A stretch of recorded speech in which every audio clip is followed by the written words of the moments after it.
Hi, my name's Alex. Excuse my voice. It's 5 o'clock in the morning in Sydney, and today's the 21st of May.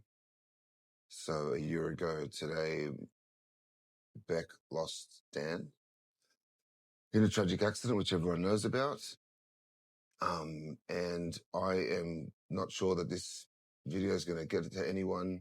I'm making it more for her, I guess, and maybe for a person who has fallen in love with someone who's going through grief or has lost someone in an accident or just lost someone and they're unsure of what their role is or what it is that they're supposed to feel or think the day of, right? The anniversary. This is her first one, so it's obviously a very big deal and it's still fresh. A year is not a long time. So the fact that I'm here talking to you today, um, I don't know. I think a lot of people are going to feel uncomfortable with the fact that she found someone. Some people are going to be grateful and happy that she did. But either way, I want to just show or talk about what it is that I did and made for today for Dan and for Beck. So maybe someone can use it as an example or to get a better understanding of how I look at grief for her, for the partner, not for myself.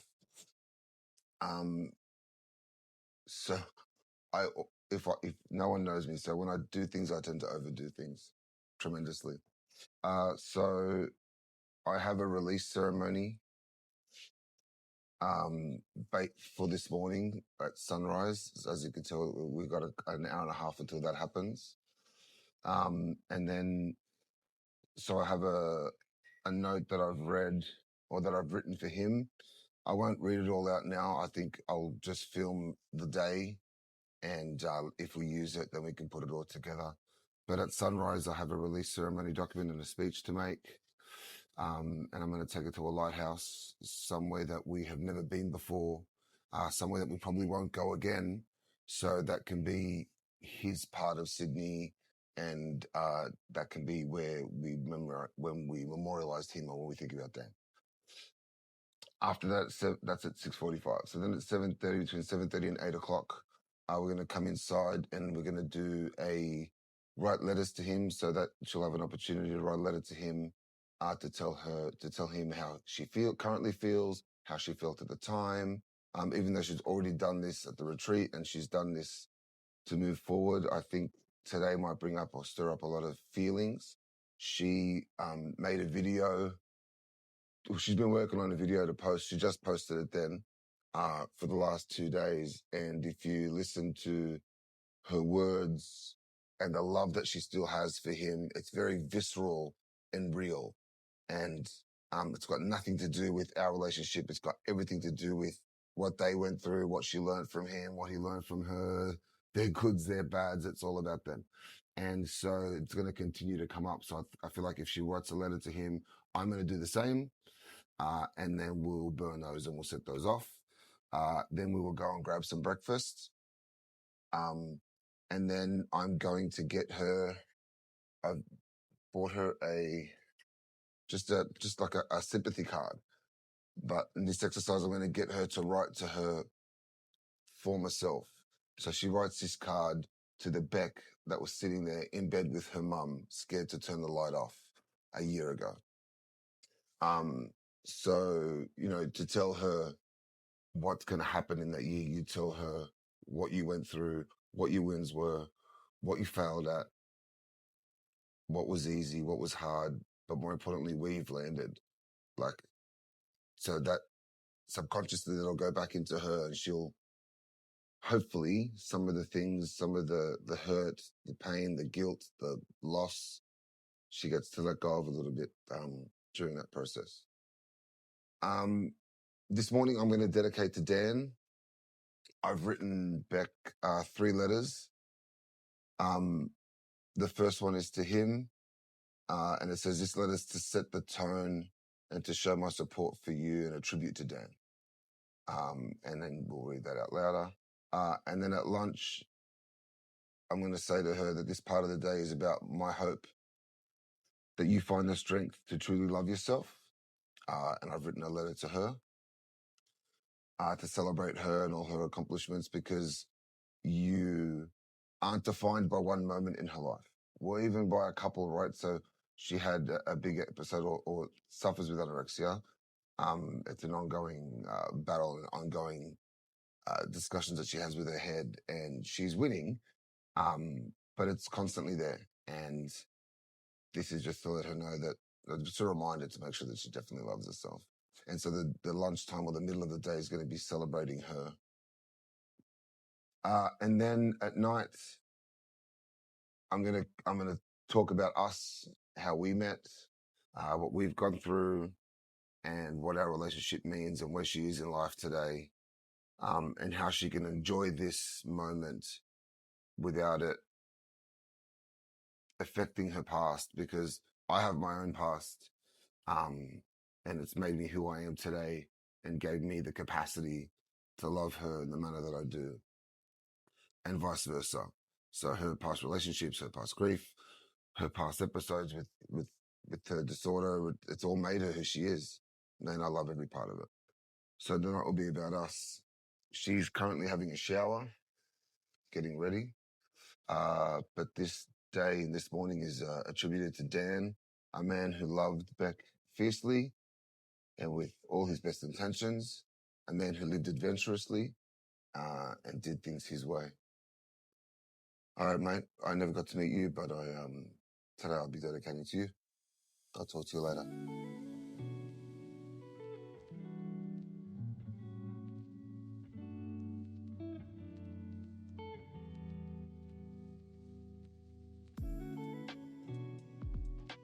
I'll read out loud here.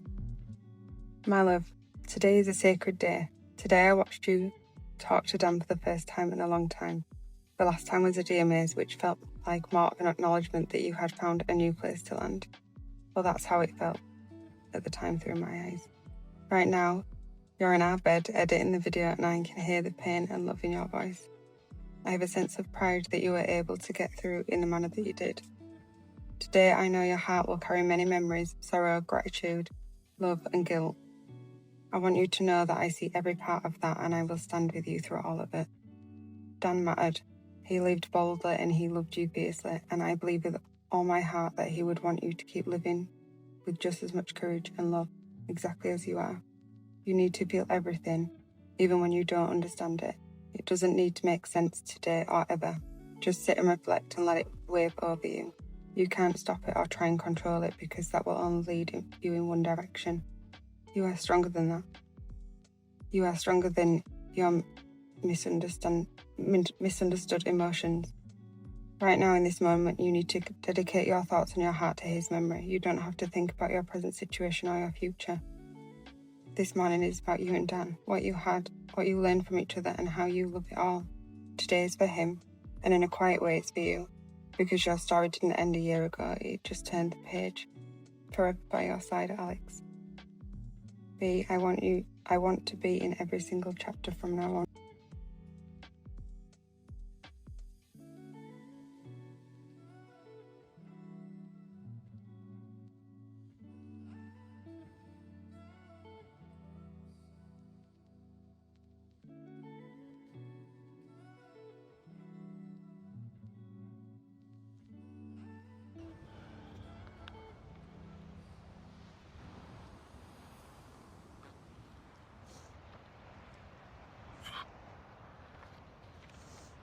May 21st of May 2025. It's a tribute to Dan. I'll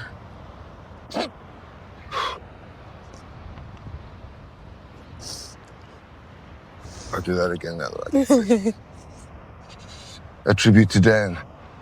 Dan, today we honor you, your life, your strength, your adventurous spirit. You were loved deeply and you left a mark that time can't erase. Beck made a video for you today with so much love and emotion that it still shakes her today. I know she carries you with her, not as a weight, but as a part of her story. I'm grateful for that story and every painful chapter, because it's led her here. So today, this moment, this sunrise, this breath, we let go of what no longer we need to hold on to so tightly. Not forgetting, but forgiving life for its heartbreak. Not moving on, but moving forward together. But through loss, something unexpected happened. The woman you love found her way to a new life across the world. She found laughter again. She found peace. She found love. Thank you for the love you gave her, and I'll honor it by loving her with everything I have, Alex.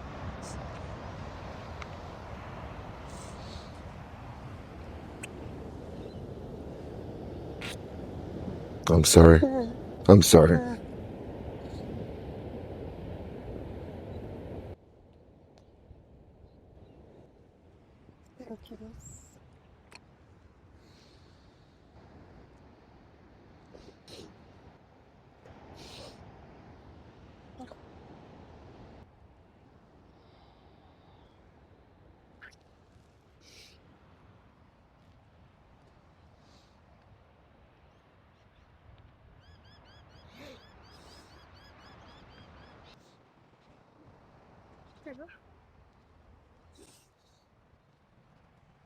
Thank you.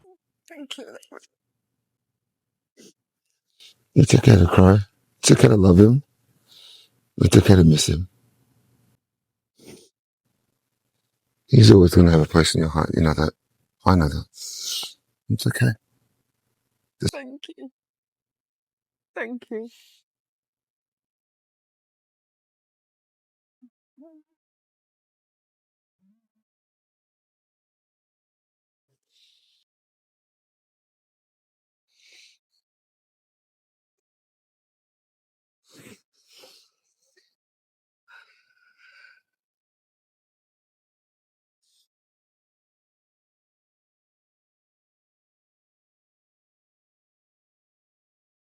So nice. Of course, baby. I love you. I don't even know what to say. I feel like I can't get my words out. You don't have to say anything now. Yeah, today's big. Today's very significant for you. So it's only significant for now. You know that. No, don't worry about getting your words out now. I feel like it's something that's going to help you get your words out, okay? You trust me? Mm-hmm. Yeah? Always. Okay, cool.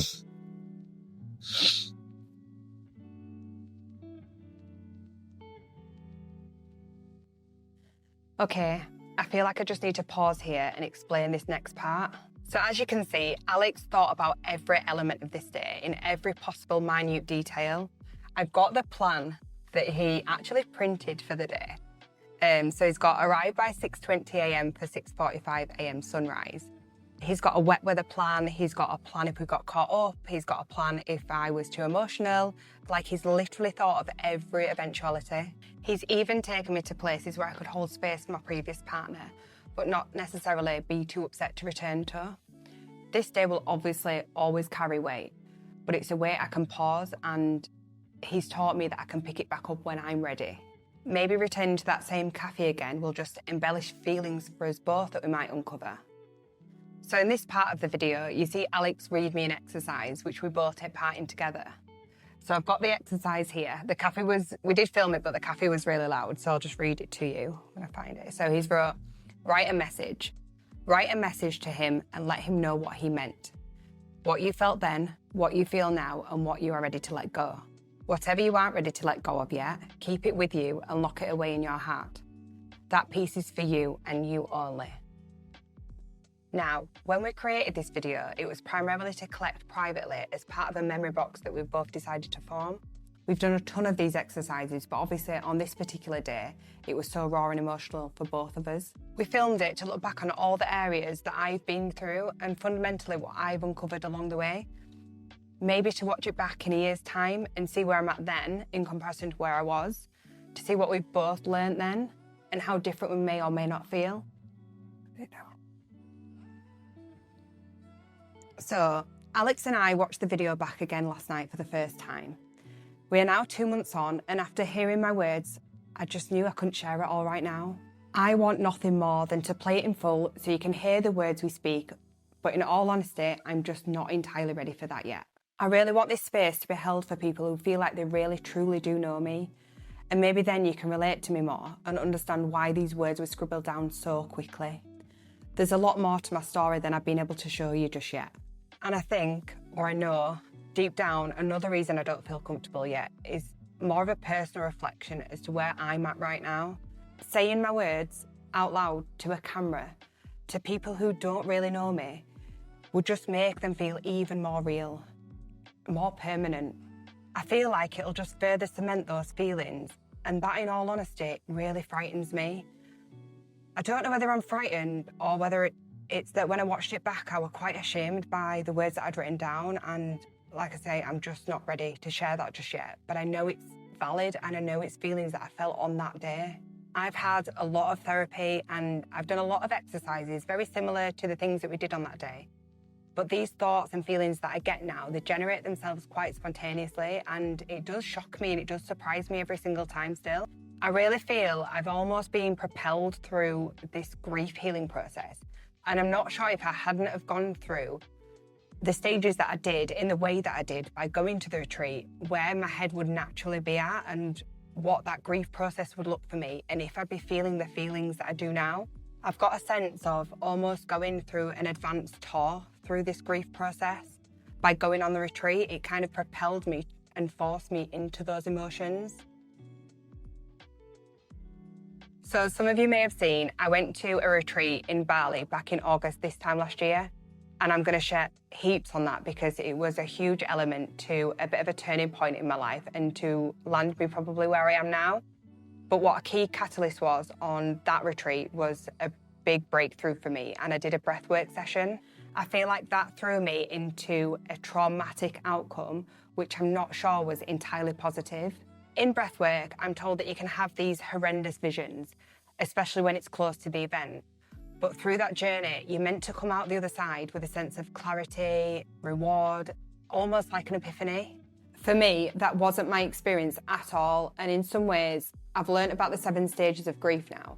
And I feel like they hit me all at once in that experience. So to talk through the 7 stages of grief, they are shock, denial, anger, bargaining, depression, acceptance, and hope. And I've learned that these stages are not necessarily experienced in a linear order, and some may not experience all of them. So there's no right or wrong way to grieve. And what I know is that nobody's grief is stronger than anybody else's. I've come to learn that we all grieve that person from your own personal stories that you know about them and how you knew that person. There's no grief that's greater than the others. So when I was at the retreat, I felt it almost forced me to look individually at each part of that. Give it a name, give it space, and somehow accept them, or at least start learning to accept them. To know where I sit with them right now, and to know that that's okay. It's almost like I can visualize every different category and give each one its own deserved validation as to why it fits in each box. So with that being said, one of those stages in particular, which is the emotions I shared in this part, it really does frighten me. I think it scares me more because I'm just talking my words when I know there's a strong undertone of an emotion that I don't really want to hold weight on. I don't feel that that's me, and I know the words are coming out of my pen, and I think that's why it frightens me that my mind can go to such a dark place and I begin to question my whole personality and who I am as a person. I start to lose sight of my own character as this emotion just feels so much stronger.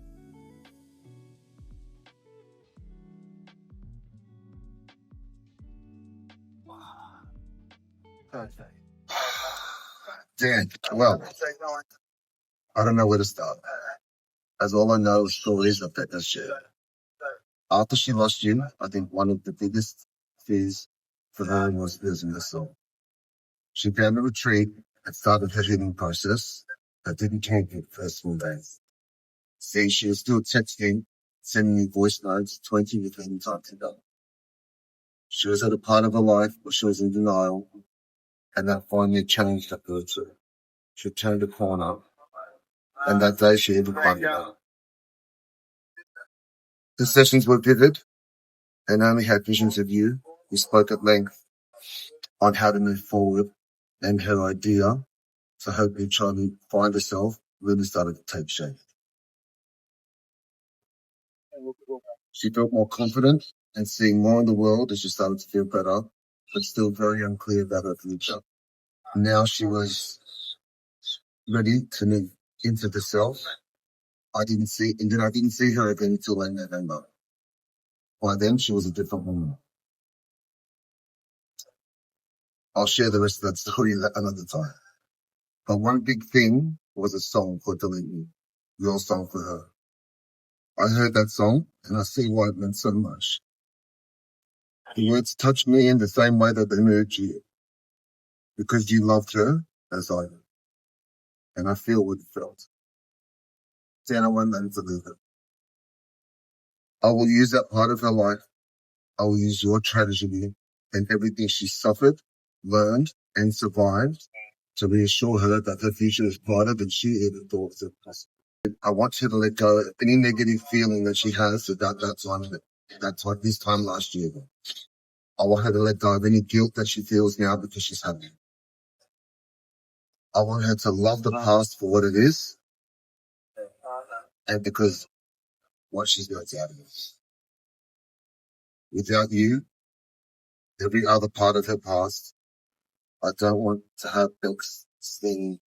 Without you and every other part of her life, I wouldn't have this bed standing in front of me today.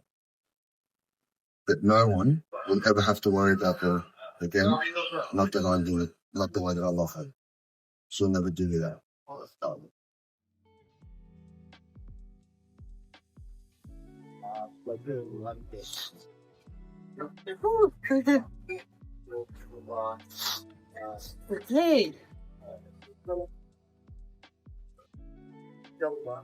It's for that. A whole year has passed. What I wrote down on that day was obviously from a really dark and deep place. And those thoughts and emotions just came out really freely in that moment. But I honestly can't say how long that they'd been forming for. Grief doesn't always show up when you expect it to. Sometimes it waits in the shadows and then it just floods you all at once. Now, to speak that to you is just something I'm really not ready for just yet. Even though I know and I've been taught that this is a completely normal stage of the process. Just watching it back, I don't know why I've got a wave of I should be feeling ashamed for the things that I wrote down when I know that there's other people out there that will have felt the same way. And in all honesty, I know that I wasn't even ready to speak it out loud on that day. Not just to Alex, but to hear those words from myself. When he obviously told me about the exercise, he told me to write my feelings down. And maybe that's why it all just kind of fell out. I didn't expect to be speaking it out loud. But I should know better by now because I can never foresee what's coming next with Alex. But what I've learned is, and what I am still learning, is that you have to confront your fears face on. Maybe because of the emotions from that day, it opened a space that I was prepared for, and maybe I did need to hear it. So I went ahead and I really did make sure that I gave all my exercises my full heart because I have so much trust in Alex that it will form the most positive part of my ongoing and our ongoing journey together.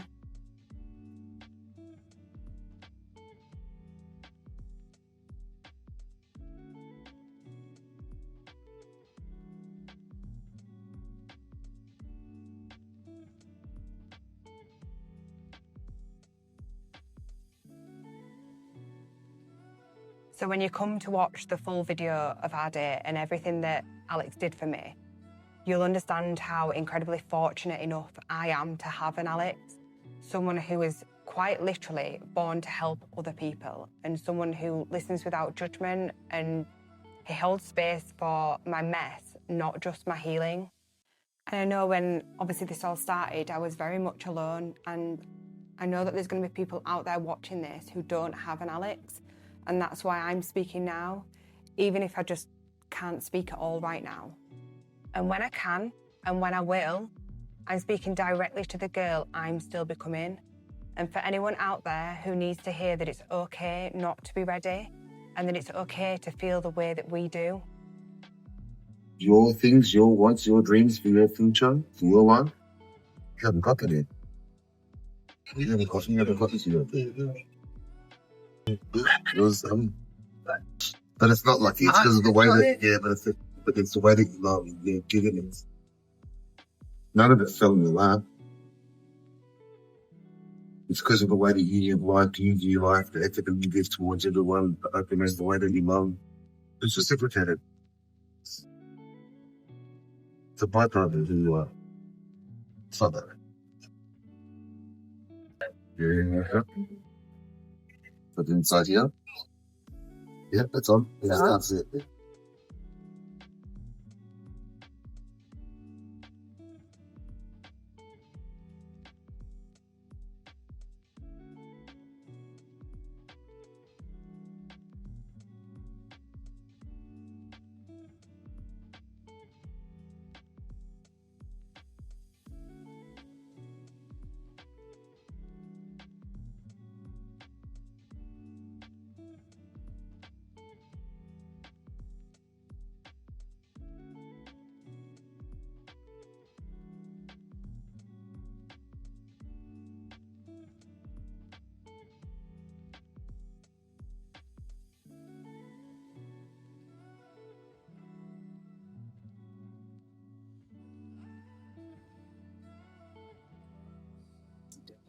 B.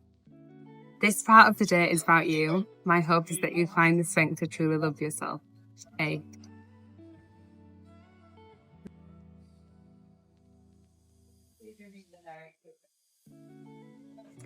B. I really don't know where to start. I guess I'll start from the beginning. What I know about you. Whether you want to believe it or not, it's your strength that got you through it all. See, even when you're controlling your food, even if it's misaligned with how you want to be, it's a stubborn strength you possess. But the way you handled your grief was something to behold. Your healing journey is where I got to witness firsthand in your heart, your head, and even where you live. You don't have to choose between remembering him and building a future with me.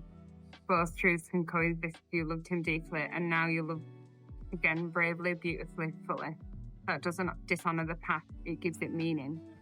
The life you've built here, the laughter, the quiet moments, the way you let joy back in is not something short of extraordinary. You inspire me every day with your strength and softness. I love you entirely. And this is what I want you to know, that you're not broken. You are becoming wiser, becoming softer in all the right ways and stronger in all the others. Becoming the woman who still loves, still dreams, still dares. You are radiant, not because life has been easy, but because you faced it with grace, grit, and a heart that refuses to give up. And that's the woman I love. Not from what you survived, but who you've chosen to become. I see you, I celebrate you, and I'm so lucky to walk this next chapter with you. I have loved you from the moment you turned around to greet me. It's in writing. Okay, so you've just read your letter, and so this is the part where we celebrate you and we think about you. But I want you to do an exercise for me if you'll try it. This is a sympathy card, a condolences card for someone who lost someone. I want you to write to yourself a year ago. I want you to tell her what you would say to a woman who faced that loss, what changed and what you healed, but what you still need to work on.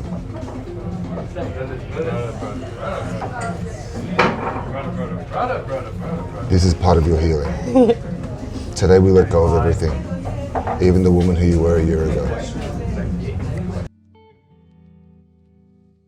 Not to forget it, but there's some things you have to let go. You want to write to her? Mm-hmm.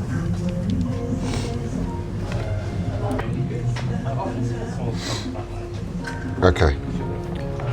Here are some extra pages in the book if you need them. This letter we keep. Mm-hmm. This letter you box up, you seal, and you keep in the box. Because that way when you look at it, you'll remember that you've let go. The things that we physically let go, we did earlier, we burn that because it no longer serves us. This is different, okay? So I really wanted to share this part of the day, but the cafe were just so noisy. So I've got Alex's printout that he did for the day, and he gave me a sympathy card in this cafe, and he's asked me to write a letter to my past self. It's put, Bex, write a letter to yourself from exactly 1 year ago. Reflect and write. What would she say to the woman who faced such a loss? What's changed and what has healed? What would you say to her? So I've got the sympathy card. I'll read it out because, like I say, you can't hear me on the camera. Bex, my heart breaks for you. To see the mountain and challenges you overcame. Oh, I don't know if I want to read it, to be fair. Bex, to see the mountains and challenges that you have overcome to lead your new chapter and to the strength I didn't know you had. It's now difficult for me to look towards you with sorrow and sadness because look at you. Look at what you have done and all that you have achieved. God, this is 2 months ago and this is choking me up. Please take time to reflect.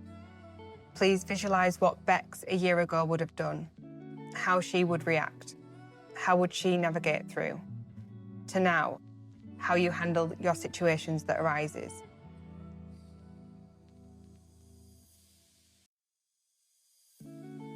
Enduring what you have been through has made you into the strength that you show today. It is not your story, but a part of your journey that you can reflect on and maintain your courage.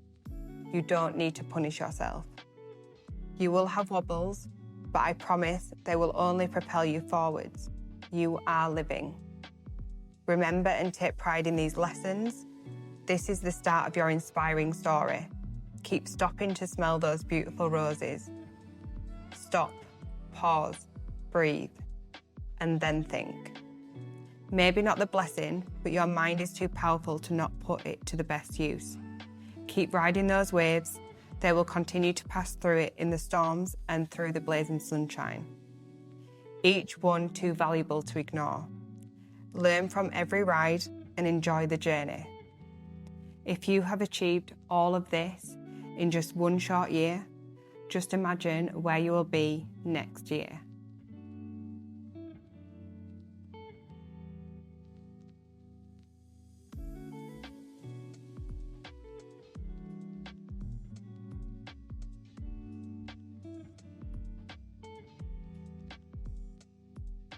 Ready? I think so. So, B. We have come to the part of the day that we celebrate us. Every story and every chapter, because our past is what made us who we are today. I love us. A.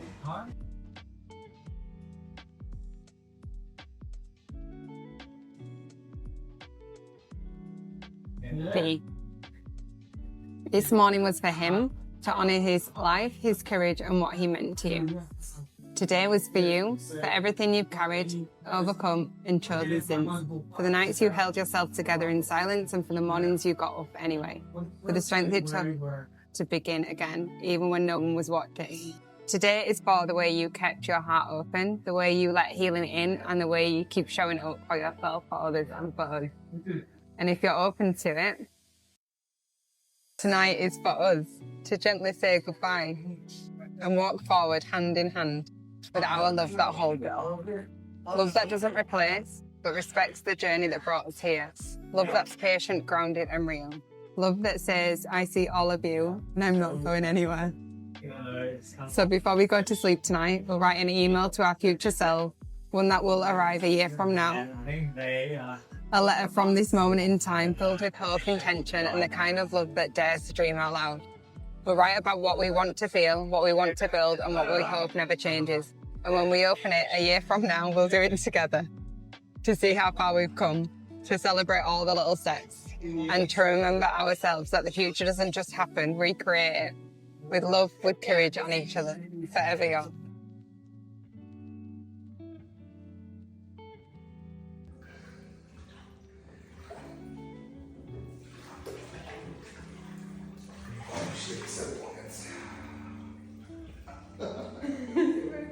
It's crazy. Wow. That's crazy.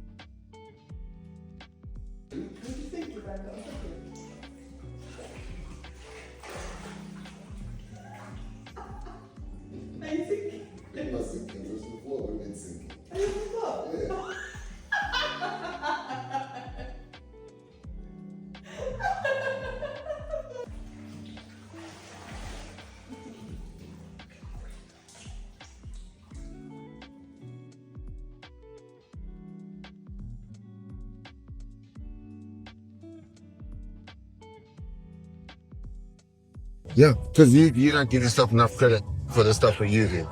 You think it's the act of something else that has forced you to do it. Hasn't forced you. You viewed it in the manner and then tackled it that way, because you could have went the other way on any of the 3 or 4 things that happened in there. But he loved you at his capacity, and you guys had something, and it was real, and you improved in it, and you learned, and that's important. It doesn't challenge me. It doesn't challenge our relationship. Remembering him, understanding why you feel the way you did, and where you're at a year later. You are going to feel, and I went 5 separate emotions, and you went through all of them, and you don't need to understand it. Just let it be. It'll either come to you at some point, and it has a lot sooner than I thought in today, or it might not. Either outcome's fine. Yes, I went and bought a lighter that doesn't go out in the wind because I knew it was going to be windy. I bought a candle that had space in the cup so I knew it wouldn't go out. And then I bought a separate cup to place the photo in so it wouldn't blow over. And then I bought a stick to plant in the ground to put the camera up so that it wouldn't blow over. But yeah, of course, you think about all those things. You think, I think most men think about that first. That's how you're holding really hidden back. Emotional language. And you let it go. Right. And then so for the next few minutes, weeks, whatever, you feel it, right? Your hand's a bit sore, your fingers feel weird. Emotions feel the same. When you release something, it doesn't leave your body straight away. You leave portions of it. You'll feel lighter. You'll feel lighter and easier to let go of anything that's done. Yeah. So we did that. And then it turned out to be 8:55 exactly. So 8:55 was the exact time Dan was lost on the mountain, which was 4:40 a.m. Nepalese time. And so Beck told me yesterday, she goes, "Oh, I trust you for tomorrow. I'll do everything that you say. I'd like at 8:55 to just a minute of silence."